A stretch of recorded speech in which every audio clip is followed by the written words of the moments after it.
Ladies and gentlemen, boys and girls, I'm the King. Welcome back to the channel. I hope you're all having a good day. Today, we are going to be having a little bit of a discussion about keys and Moris in the game. Something that hasn't been changed for a very long time, and I think it's time that we get a little bit of a rework to these keys and these Moris. We've seen some of the earlier maps get their reworks, and some of the things that were in all the way from Dead by Daylight beta get changed in the most recent PTB, and it's going to be coming out for us in the coming weeks. So it will be nice to revisit some of the older ideas as well and give them a little bit of a tweak and a rework. We've made videos like this in the past where we talked about other things that we should rework if hypothetically we do need a rework, such as NOED, Adrenaline, and things like that. So today we're going to be focusing on keys and Moris. Before I jump on into this video, as I have been doing in our past months of upload, today is day 13 of our partner push. Guys, if you guys want to come out, show some support to the stream, the link will be on screen and in the description right now. Every day we're nearing partnership, so thank you guys so much for the support. Let's jump on into this video. So I'm sure we all know how keys and Moris currently work. Moris, you put someone on the hook as soon as they're off. The next time they're down, you can Mori them. Keys, as soon as you find a hatch, you can open it, and then it has about 20 to 30 seconds. I don't know the exact time, but it's somewhere around there. And other survivors can jump on in unless the killer closes it. Upon the killer closing the hatch, what ends up happening is endgame collapse starts, and that's pretty much it. They're both, in a way, kind of pushing the game to end earlier than it needs to be. Moris in the sense that once someone's off their hook for the first time, the killer can easily just tunnel them, knock them down, Mori them, and just ruin the game for that person. And keys in the sense that if the killer is waiting on that one generator to pop and they have a nice 3-gen strat or something like that, and someone finds or brings a key and uses it, everyone just jumps out and ends the game pretty early. Now, a lot of people have been complaining about this, and whatever you do to one side of the equation, you have to do to the other side. It's kind of like math. So if we're nerfing keys or we're nerfing Moris, we have to do it to both sides, right?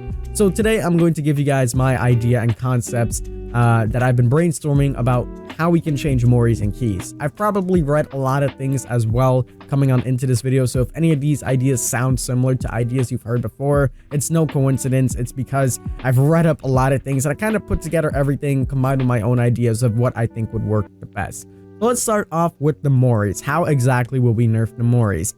The first thing everybody says is make it work on death hook. I don't think necessarily that's a good idea because you could still tunnel the person. For example, if they don't have borrowed time or if there's no decisive strike, you can simply just still tunnel them, get them down, and forcefully knock that person out the game. It's not very smart. The thing that I think would be a lot better is, first of all, remove pink Moris. We don't need pink Moris in the game. You don't need to Mori all 4 survivors back to back to back.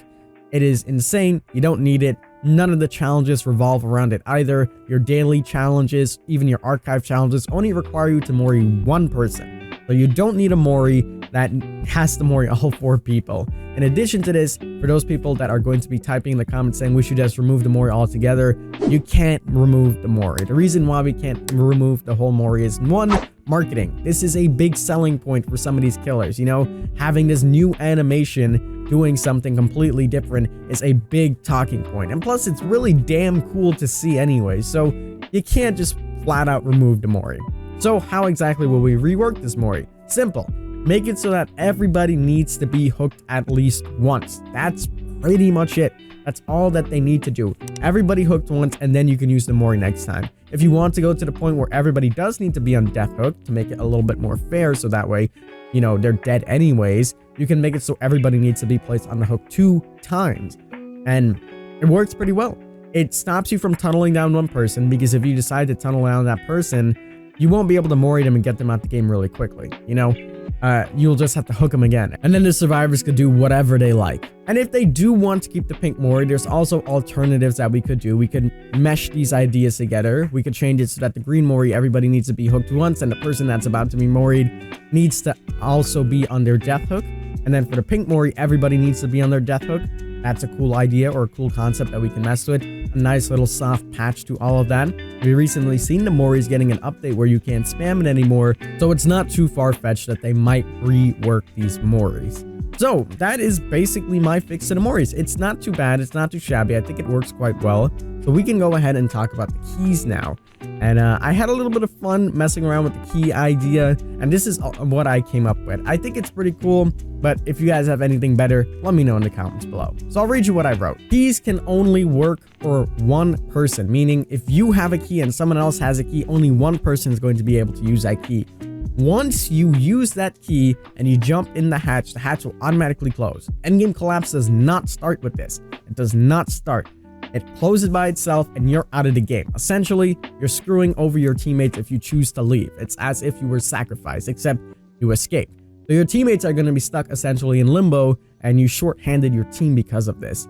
So what ends up happening is the survivors just have to continue working on generators, doing whatever the hell they want, and the killer's going to have an easier time killing you because one of the survivors decided to bail and be selfish in that sense and escape for themselves. I think this is a really good way of showing that agenda that if you use the hatch by yourself, you're screwing over your team. So don't do it. You know, obviously there'll still be people that do it because they're like, screw these randoms, I'm going to leave, which is fine, but your team's going to end up dying. So the killer still gets rewarded in that sense, even if a key is coming to ruin that aspect of getting that person out of the game. Now, if anybody else does have a key, it does not work. Even if you are the last person alive, your key will not work.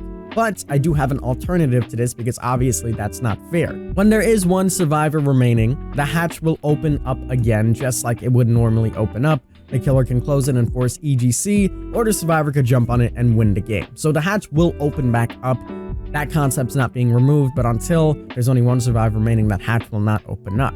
Now here is where a little bit of it doesn't really have to do too much with keys, more of just a hatch rework, but it still talks about a key. So this is my idea. This is something the developers have mentioned a very long time ago, and I think this would be an amazing aspect to introduce on into the game. Once the killer locks that hatch and EGC comes on and you are the last remaining survivor in the match, normally what happens is the killer just patrols both doors, and it's extremely hard to win on specific maps. We all know that if you're on somewhere like Lambkin Lane and both of the doors are on the same wall and you're playing against like a hillbilly, you're not getting out of there. It's pretty much a GG. Not fair, right? So here is what I came up with. This is something that, as I said, they mentioned a long time ago.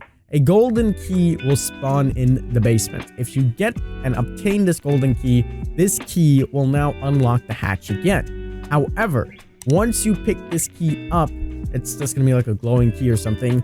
Either you can have like a big beaming light coming out, such as like when we have the map and the add-on that shows a big light. When you pick it up, the light is gone, or gives you the killer a noise indication.